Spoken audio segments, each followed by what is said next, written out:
something happened, and we know something happened on this planet that is explained in the ancient world, and it's so deep. And the reason why it really eludes us is because the truth about it is really hard to fathom, as you'll see in this video. It's hard to digest, it's deep, and it's a lot of information to get into, but it's pertaining to Saturn. And we got to go back and look at all the information about Saturn and the planets and what these different civilizations who all had, so many things in common, who talked about the same things before, organized religion. What was this all about? Now, it's tough for us to comprehend because we can only comprehend, life as we know it. And that's the thing right there. You got to really think about that. We hear them say all the time, this planet has, no life as we know it. Life as we know it does not exist on this planet. And that's life as we know it. So that doesn't mean we know all life. We don't understand how something could survive in those conditions, but we don't know all life. We don't know all that exists.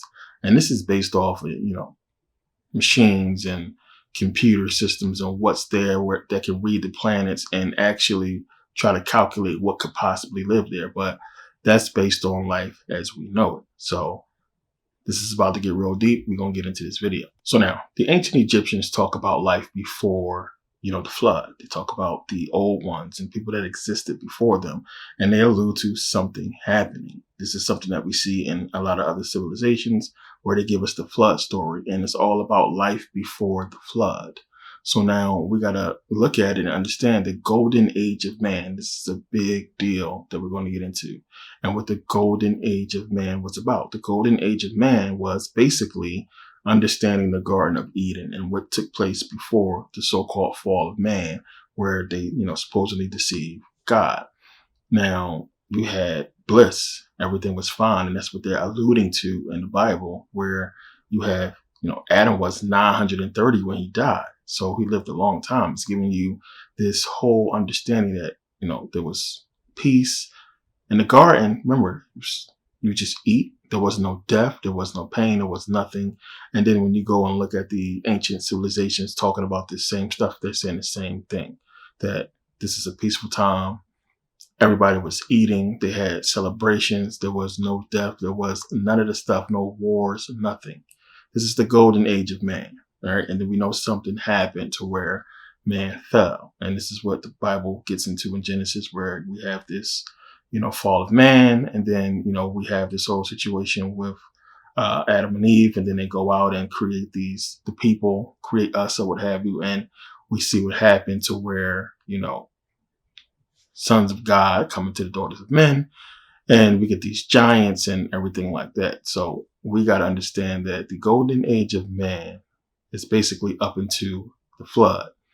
And we know there was the war and everything like that. Well, basically what was happening with these beings defying God and being evil and so on and so forth. But this is allegorical. This is a story to really get you to understand what's really taking place here, what's really going on.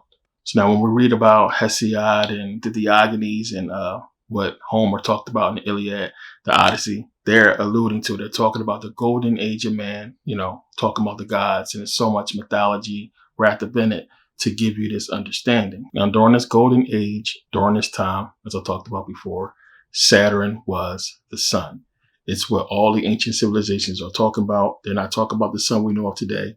They're talking about Saturn as the sun. Now, right here it says, Saturn is the source of much occult speculation with many theories surrounding it. This will be both a history and an expansion of the enigmatic entity known as Saturn. Saturn was our first sun, the sun of the golden age. In Japanese, Saturn is called Dusei. Dusei is what they say, which means earth star. Many of the sun gods of ancient history are linked not to our current sun, but to the original sun, to Saturn. In many ancient records, Saturn was referred to as the sun. For example, the ancient Babylonian text describes Saturn as the ghost of the sun. Maya believed that the sun that we see today was different in former times. The Saturn myth, 1980, is a book by David Talbert which proposes that ancient myths and traditions describe the planet Saturn as the dominant celestial body in the sky, appearing fixed at the north celestial pole. A number of other writers, sometimes called Saturnists, have described similar scenarios which have collectively been described as the Saturn theory or Saturn model or Saturn thesis. In the book, Saturn, the Ancient God of the Sun, author David Talbert notes an obvious mismatch between Saturn and the Sun in ancient times, and that this mismatch could not be a coincidence. Talbert argues that different figures throughout history deliberately distinguish Saturn from our sun, calling it the best sun, the original sun, the central sun. In his book, Talbert contends that the evidence assembled in the following pages indicates that within human memory, extraordinary changes in the planetary system occurred. In the earliest age recalled by man, the planet Saturn was the most spectacular light in the heavens, and its impact on the ancient world overwhelming. In fact, Saturn was the one great god invoked by all mankind. The first religious symbols were symbols of Saturn. Saturn was named after the Roman god of agriculture and harvest, while the planet may have gotten its name from its golden color, like a field of wheat. It also had to do with its position in the sky. So as I've shown you guys many ancient depictions of Saturn, of the planet having two suns. We've seen it before. It's all over the place. It's wrapped up in so much mythology and so much symbolism that a lot of people don't recognize it. They think they're seeing two suns. They don't understand one is Saturn.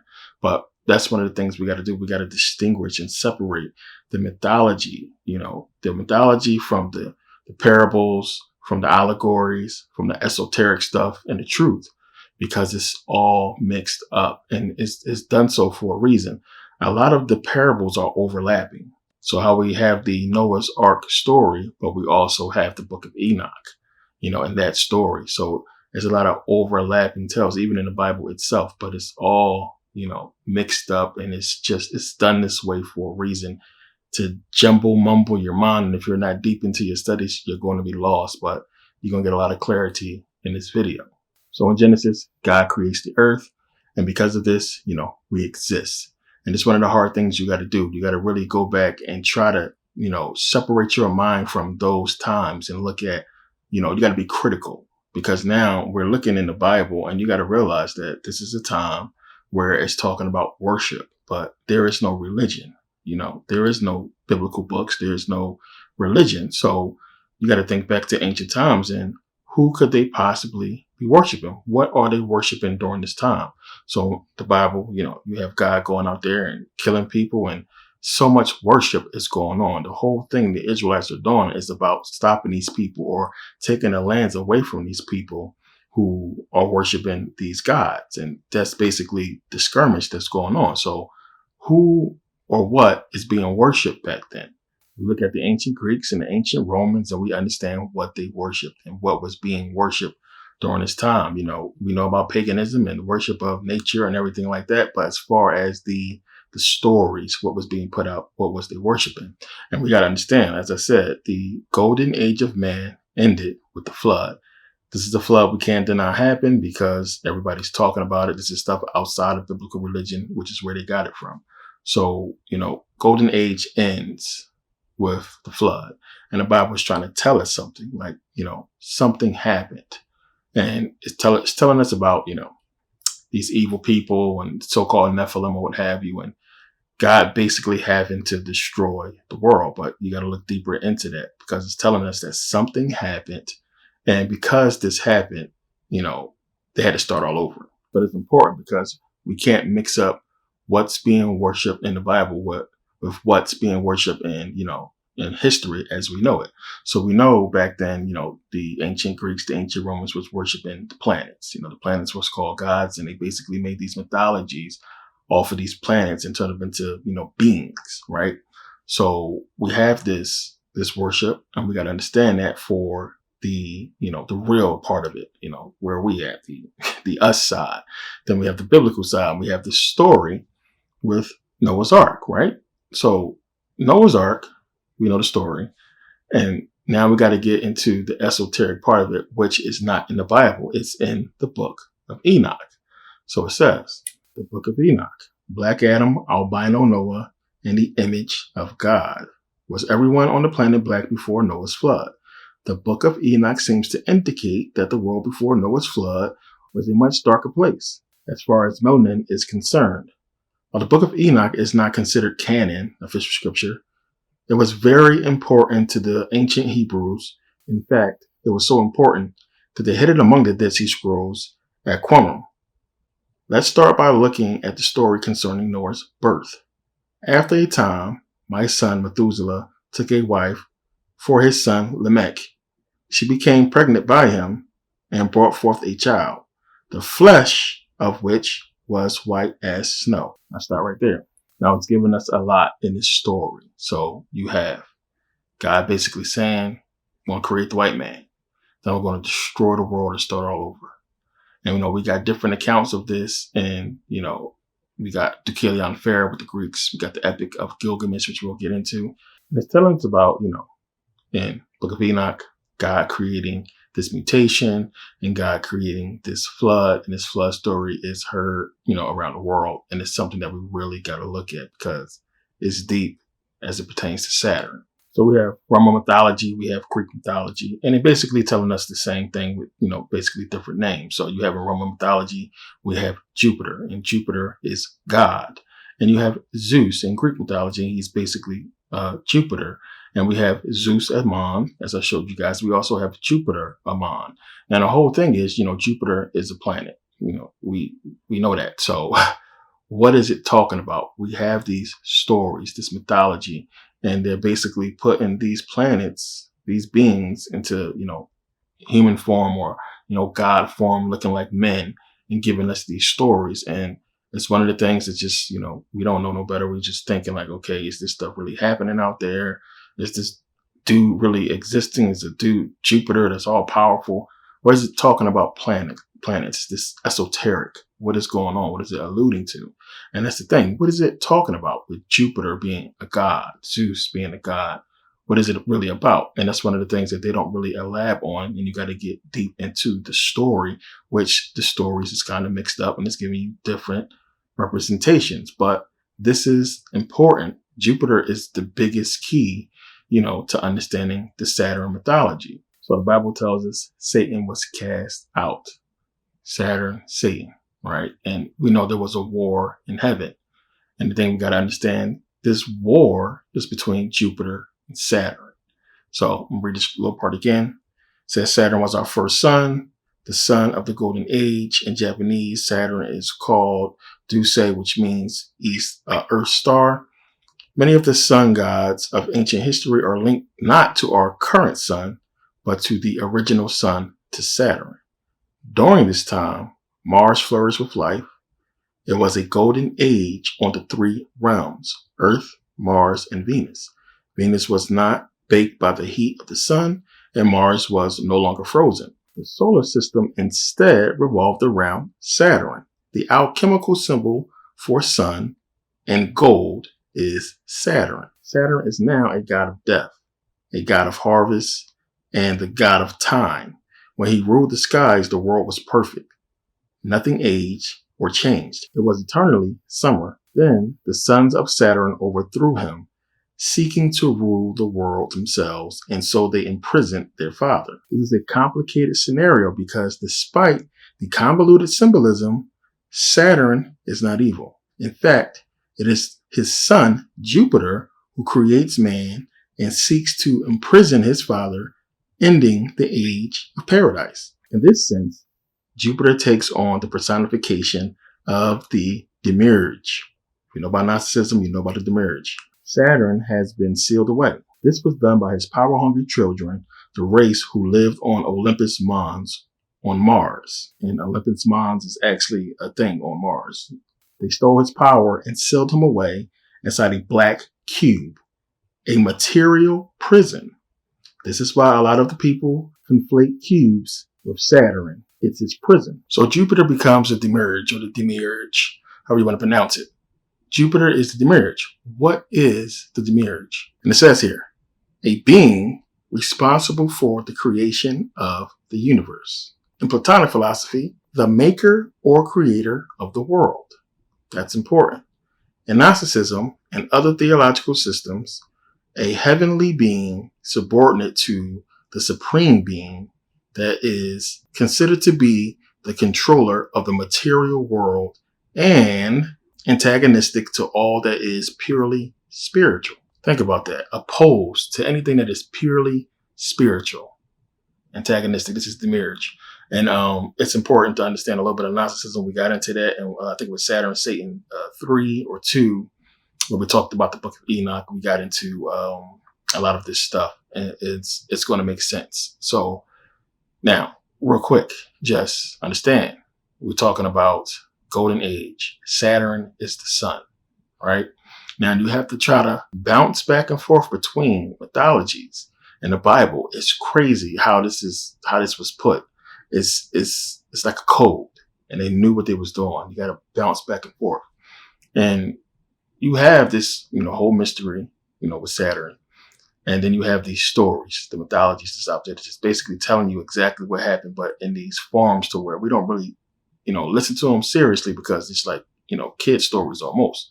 But embedded in these stories, it's giving you the information that's going to make the Bible make sense and make a lot of these stories, make sense. So we have this golden age of man, and we have this fallen man, and then we have this flood, and everything changes after the flood. When you pay attention, everything's completely different. So the Bible gives us, this story, and, we have this whole war in heaven. And as I said, the war is between Jupiter and Saturn. So Saturn is being worshipped in the ancient world. That's in real life. Saturn is being worshipped in the ancient world. And remember, Saturn is Remphian in the Bible. So the Bible was telling us, hey, you took up the god, tabernacle of Moloch and his god Remphian, and so on and so forth. And these people are being butchered and killed for worshiping Saturn, which is Remphian in the Bible. So we have this real Saturn worship that's going on. And we have this Saturn worship is telling us, in the Bible. And we just read that Jupiter is the demiurge, right? So we understand Saturn is Satan. We're going to get into that a little bit more if you don't understand. Saturn is Satan. So we just read that Jupiter is the demiurge, right? And how do you become a demiurge? To be a demiurge, you have to be a creator god. You have to have created the world. So Jupiter created this planet. And it says here in Scientific American, a new study, however, suggests that without Jupiter, Earth itself might not exist either. Where this and the other rocky planets now orbit, there may have first been a previous generation of worlds destined to be bigger, gas-shrouded, utterly uninhabitable orbs. But Jupiter came swinging in, clearing the way for small worlds like Earth by destroying those older planets. The study, co-authored by California Institute of Technology, planetary scientists, whatever. Now it says here, it is understood, and this is from David Topper, it is understood that Velikovsky believed the Earth and Saturn to have once moved in close proximity, with the Earth perhaps revolving as a Saturnian moon. The Saturn myth proposes that Saturn, fixed at the celestial pole, loomed massively overhead a central sun venerated by all mankind. Evidence is presented there for a Saturnian polar configuration as the source of early civilization's dominant symbols. Velikovsky believed and argued that Jupiter and Saturn were most likely part of the binary system of stars because of the outstanding position of Saturn in the ancient world. As Velikovsky claimed, Saturn was probably closer to Earth and more of Jupiter at the time. So now understand, saying here, did the Great Flood actually occur? An already open question for today's disputes. According to Velikovsky's research, he did not just happen. This did not just happen.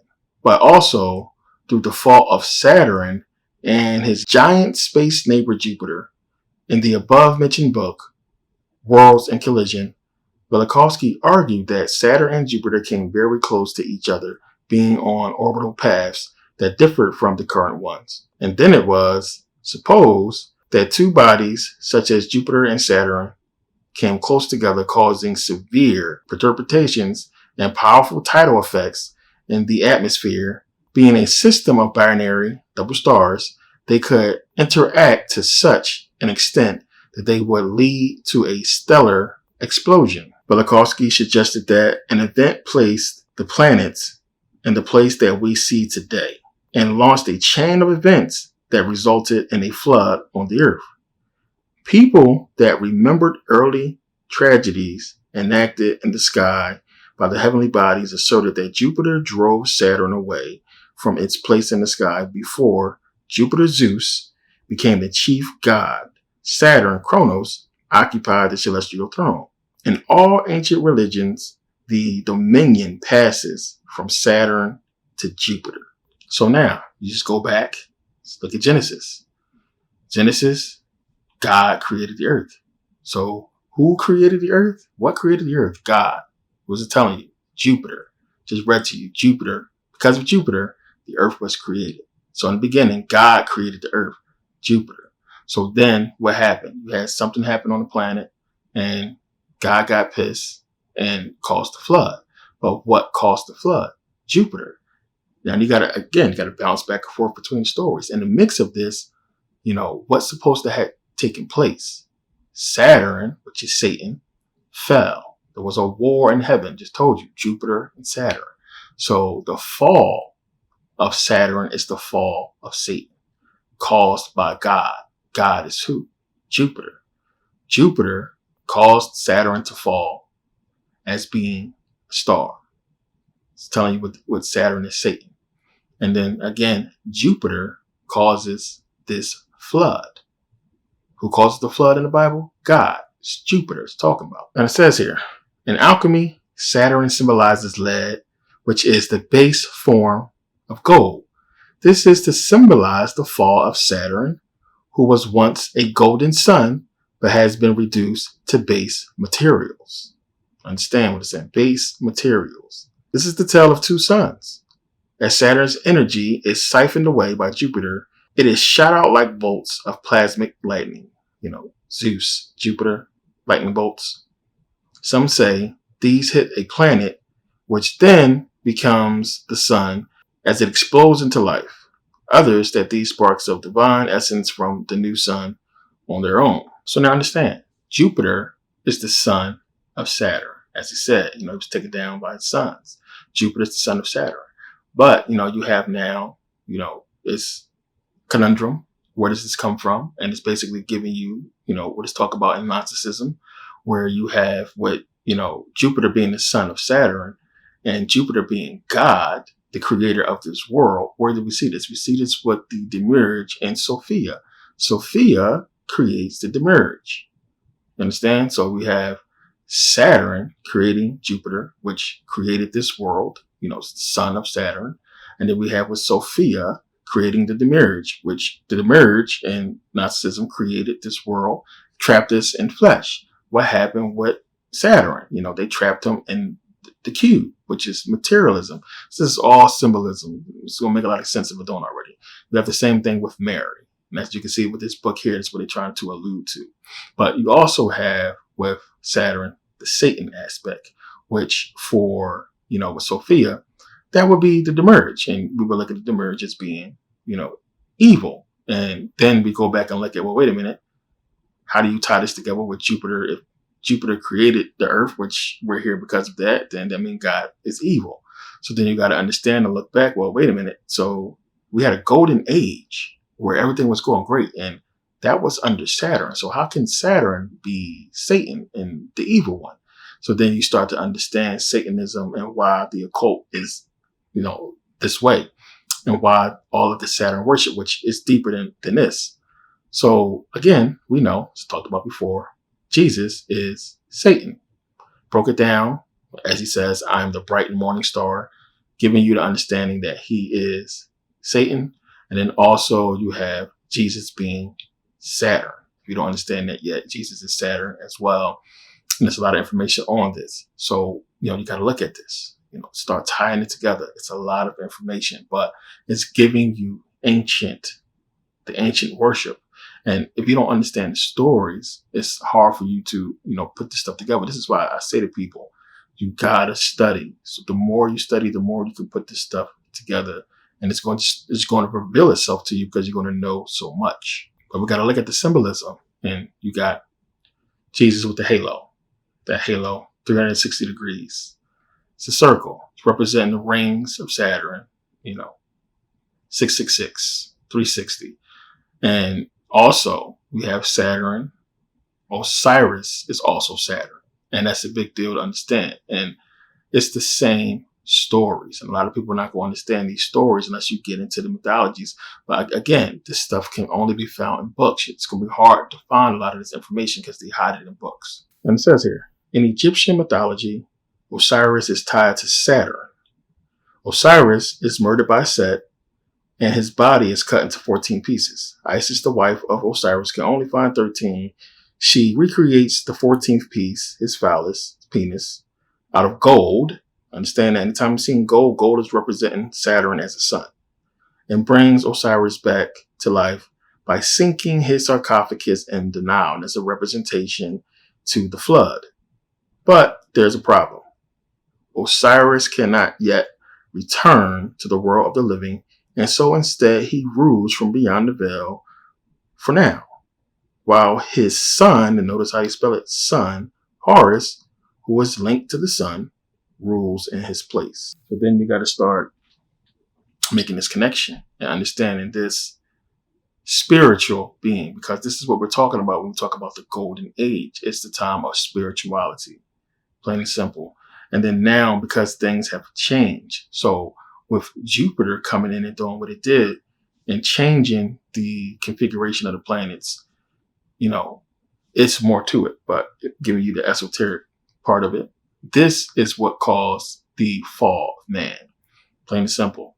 And it's what changed everything, because Saturn was a different sun, and Saturn had us activated. It basically was the reason why people lived so long and everything was great.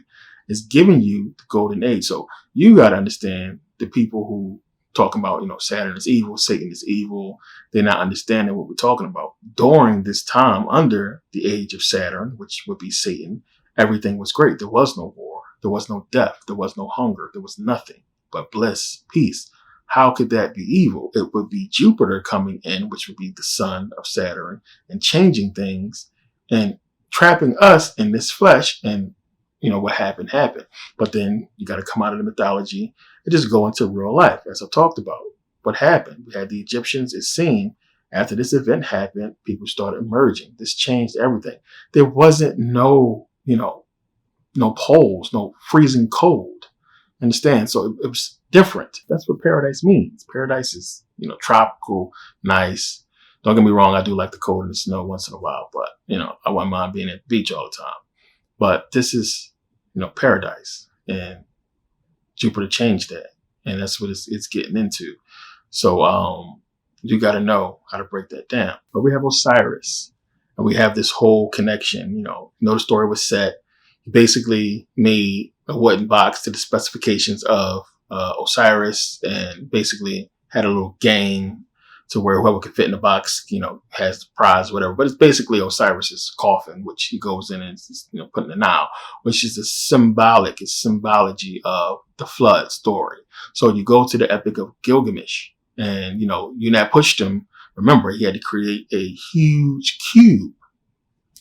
There you go, a huge cube to basically save mankind. You look at the depictions, it's giving you Noah's Ark, but in a big ass cube. And then you'll also see the many comparisons of Utnapishtim's, that crazy name, his cube and Noah's Ark, the measurements. So you have that, and you have Osiris connection with that, and you can see how it all goes together. And it's giving you Cyrus as Saturn, but it's also giving you the flood story, and it's giving you Saturn with the cube. And this cube is everywhere. If you're into this information, you've seen it before. And to people, it's just ridiculous because they don't understand the symbolism of it. They just say, well, a cube, like how you going to fit everything in a cube? It don't make sense. That story's off. But, it's not. It's really giving you, what you need to understand as far as connecting the dots of the Epic of Gilgamesh to Saturn. So we can make that connection, Osiris with the Epic of Gilgamesh, the cube, Saturn. And it's the same thing with Jesus. We made the connection with Jesus and Saturn. And just like we have with Jesus supposed to return, it's the same thing with Osiris. They have a story where Osiris returning, where he's going to judge everybody in the underworld, which we all know with the Book of the Dead. But it says here, the sun we have now still has echoes of Saturn. Horus is the son of Osiris and rules in his stead. He is the reincarnation of his father. The sun passes through the underworld every night and is reborn. This is the cycle of time, which was created when Saturn fell. The Egyptian myth speaks of the return of Osiris at the end of the world, where he will rise from the underworld at the final judgment, where he weighs the heart of every man against a feather. But we've seen this. So it's the same thing. And it's, again, how you can tie Jesus into the whole thing, because remember, Jesus is supposed to return. But then it tells you, Book of Revelations, about the return of New Jerusalem, which is supposed to be what? In a giant fucking cube that's golden. This is the return of Saturn, just like Osiris is giving you the return of Osiris. There's supposed to be the return, the resurrection of Saturn, the return of Jesus, New Jerusalem, so on and so forth. This is giving you so much information in this. And we sped right through this video. But, it's a lot of information if you understand. And what I just put out here is deep. And, get your study on and watch this again if you have to, and connect those dots to your understanding. But think about that. That all ties in. So, what is it all about? What is it really talking about? As I said, the world was different. You had, as the Egyptians talked about, they was able to leave the physical body and go travel the spiritual world, to go out, travel planet to planet. And you got to understand how things was set up. And, back then they called them the realms, which, we all understand realms. And, the realms is like, we got to really think about, as I said, life as we know it. That's all we know is this. We can't fathom or understand how things could have been and what was the point of this. But we also don't know why things was changed and who really changed them. And let's just keep it real. Whoever did is God. Is the most powerful thing we know that exists. And it was done for a reason. There is no way around that. You got to really understand what I just, explained, and how it all ties into real, reality and real history that we got to look at. This happened during a time where man exists, where men was walking around, and we observed it, black and white. It was observed. The Romans, talked about Saturnalia, and we talk about the worship of Jupiter. It's huge. And you got to understand, a lot of times you see Zeus, you're seeing Jupiter. And, it's tough to differentiate until you go and read, who it actually is. But Saturnia still exists. The cult of Saturn still exists. And it seems as if everybody is pushing for Saturn. Talked about all the corporations with the Saturn logos. And we see all the Saturn worship everywhere. But why is it Saturn, which is supposed to be Satan? And now you understand why the music industry is satanic and everybody is Satan, Satan, Satan. And you got people on YouTube who have videos who basically giving you the same information, but they're saying, hey, no, this is all bullshit. They're not even talking about Jupiter. They're just saying the Bible. Like, they'll have all this information I just gave you and still not be able to connect the dots that the Bible is esoteric. It's giving you, a bunch of runaround parables, allegorical stories. They still can't even take it and understand that it's not real. But they know all this stuff I just told you. Seeing a lot of videos like that. But it's telling you straight up that this is what's taking place. And these people are not waiting for the return of some Jesus. Well, the biblical one, but the esoteric one, yeah. And that would be Saturn. And that would be Saturn coming back as a sun. And that's the thing where I've been getting into and telling you guys about, and understanding why stuff is happening the way that it is. And how that pertains to us is deep, because we're talking about a spiritual age, but we also talk about a physical age.